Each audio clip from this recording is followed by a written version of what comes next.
Olá pessoal, tudo bem com vocês? Espero que todos estejam bem, na paz do Senhor. Hoje nós vamos falar sobre o Salmo 52.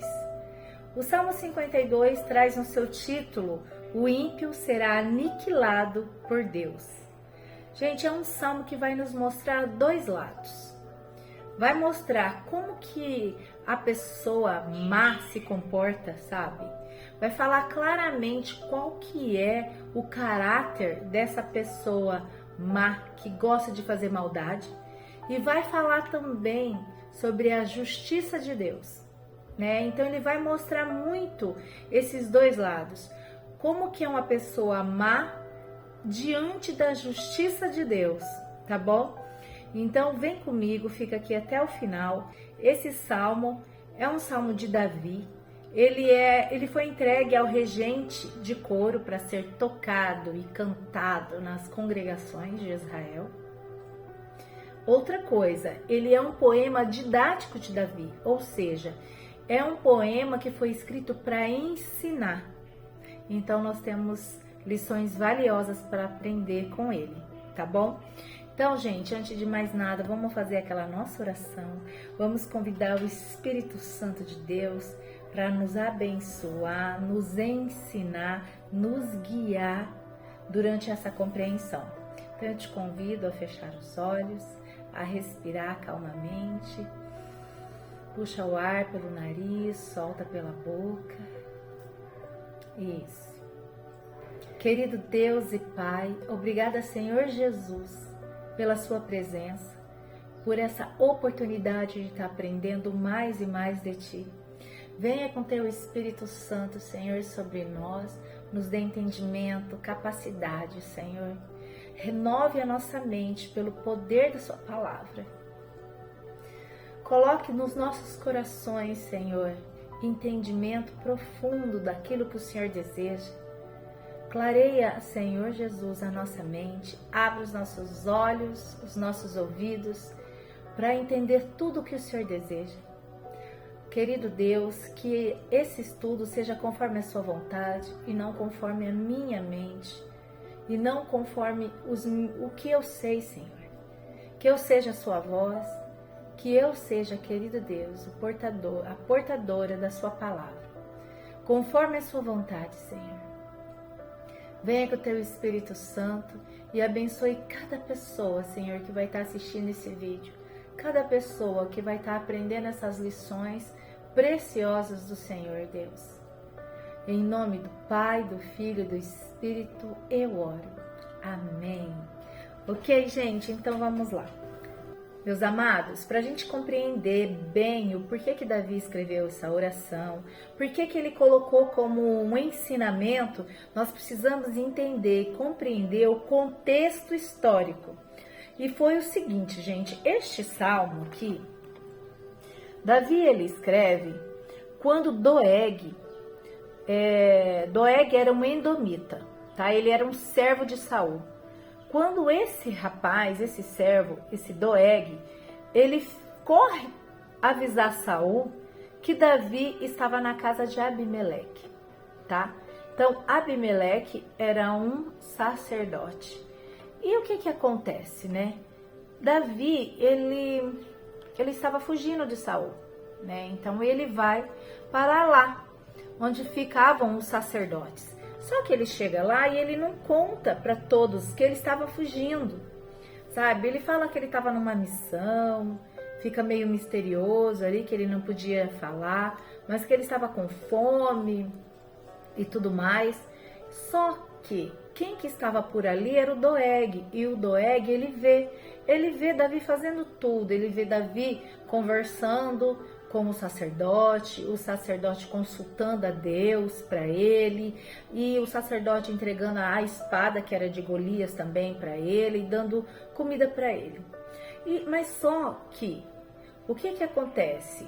O Abimeleque, gente, ele achava que Davi só estava de passagem, entendeu?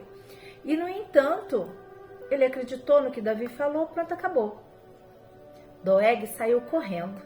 Foi correndo contar para Saul que ele estava lá, em Nob. Saul, gente, foi correndo, juntou os seus guardas e foi para lá, para onde estava Davi. Mas Davi já não estava mais lá. Chegando lá, o que ele fez? Ele queria que o Abimeleque falasse o que Davi tinha ido fazer lá, aonde que ele estava escondido, acusou ele de traição, que ele tinha se juntado para o lado de Davi e tudo mais. E sabe o que ele fez? Ele ordenou a morte de todos os sacerdotes, todos. E eu fico imaginando essa cena. Os guardas pessoais, o Abner, se eu não me engano, estava com ele e tudo mais, não quiseram fazer isso. Quem fez foi o próprio Doeg. O próprio Doeg matou à espada os 85 sacerdotes. E um deles conseguiu escapar com vida, o Abiatar, o filho de Abimeleque, se eu não me engano. Tá, gente? Se eu estiver falando errado aqui, vocês me perdoam, mas eu acredito que é isso. E ele foi correndo falar para Davi o que tinha acontecido. Davi se sentiu culpado, né? Se sentiu entristecido, né? A Bíblia conta como ele ficou em relação a tudo isso, né? E ele fez essa oração.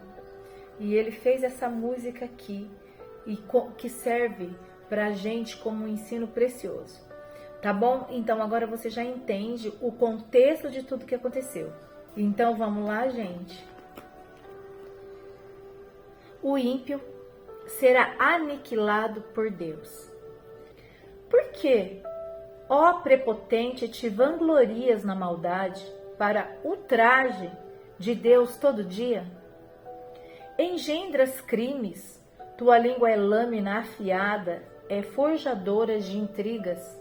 Ao bem, preferes o mal, a palavra da justiça, a mentira.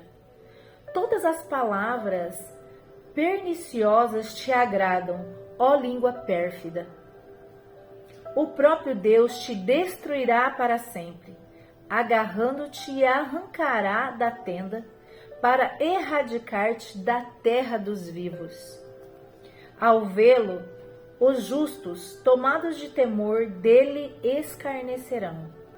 Eis o homem que não tomava a Deus por seu refúgio, porquanto depositava sua fé em suas muitas riquezas, e assim tornou-se poderoso por seus crimes. Eu, porém, igual oliveira verdejante na casa de Deus, confio no amor divino para todo sempre. Eu sempre te louvarei pelo que fizeste. Na presença dos teus fiéis, proclamarei o teu nome, porque tu és bom. Uau, né, gente?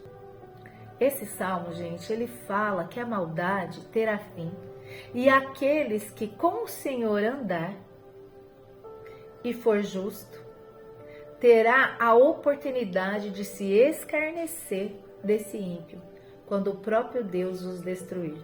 Então vamos entender melhor sobre isso? Eu organizei em 3 partes para a gente entender melhor. A primeira parte, o ímpio e a sua língua. A segunda parte, a destruição do ímpio pelo próprio Deus vivo. E a terceira parte, louvor eterno. Gente, essa primeira parte fala o seguinte, que esse ímpio e a sua língua, ela é o próprio fim dele. Por quê? Porque ele é prepotente, ele se vangloria da maldade, mas o Senhor vê o que ele faz todos os dias, e isso é um ultraje para Deus, o nosso Senhor. O Senhor, ele vê como esse ímpio planeja os crimes e como ele ama espalhar mentiras, porque a sua língua é afiada para fazer o mal. Ele usa a sua voz só para destruir. E sabe o que ele destrói, meus queridos?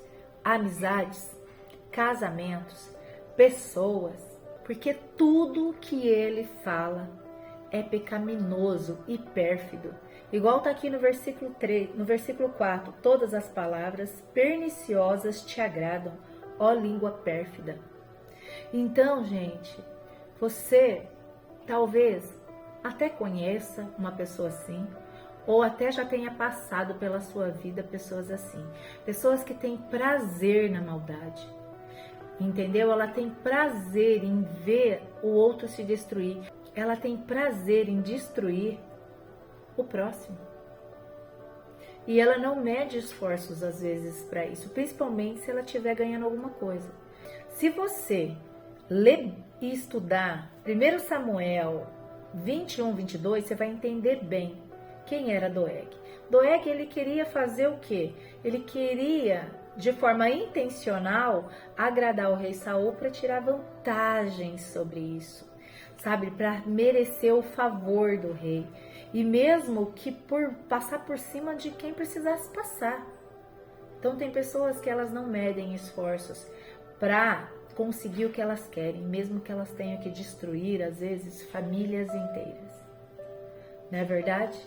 Quantas pessoas entram numa casa que está em harmonia, que está em paz e destrói aquela harmonia, influenciando alguém de dentro dessa casa a se desviar dos caminhos, dos valores? Quantas pessoas, gente, quantos casamentos destruídos, quantas amizades falsas. E a gente precisa estar atento, a gente precisa abrir os nossos olhos, colocar sempre a nossa família, as nossas amizades, tudo nas mãos do Senhor e confiar nele, porque foi isso que Davi fez, tá? E por isso nós entramos aqui, gente, na segunda parte, a destruição do ímpio pelo próprio Deus, pelo Deus vivo. O próprio Senhor o destruirá para sempre, está aqui na palavra dele. Ele diz que ele será arrancado da sua casa, agarrado para fora da sua terra. Ele será exterminado da terra dos vivos, gente. E isso vai além da morte. Nós estamos falando de uma morte eterna. Essa pessoa, ela não vai ver a eternidade.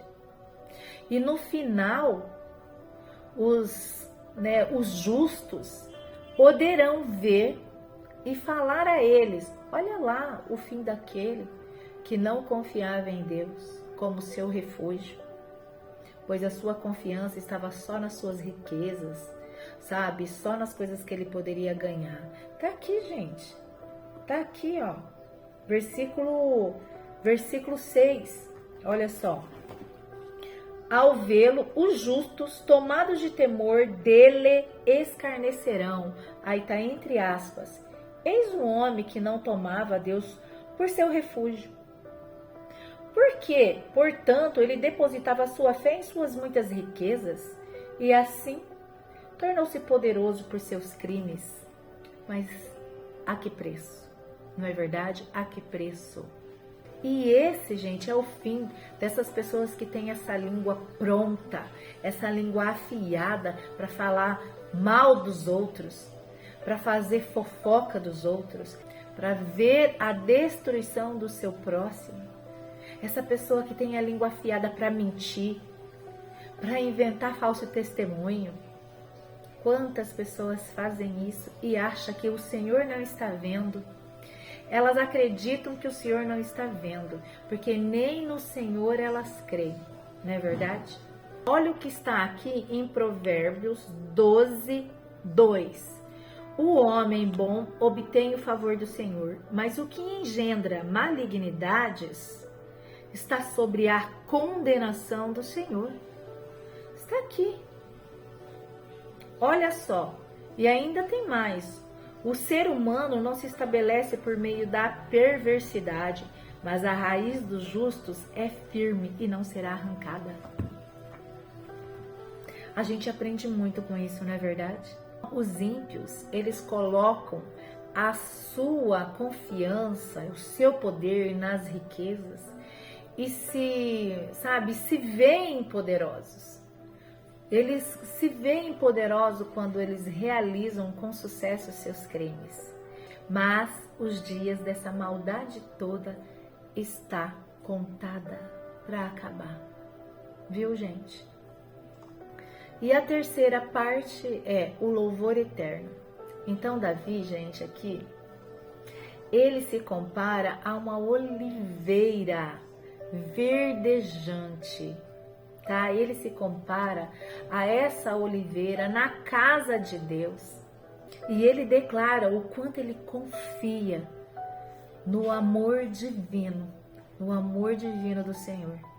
Para todo o sempre, ele vai louvar o Senhor.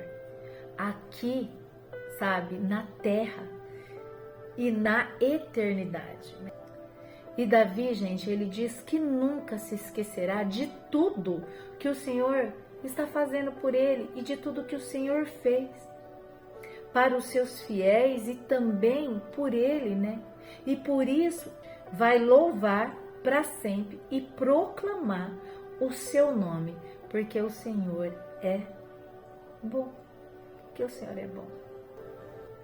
Bom, gente, esse salmo é sim uma resposta da maldade de Doeg, o edomita, né?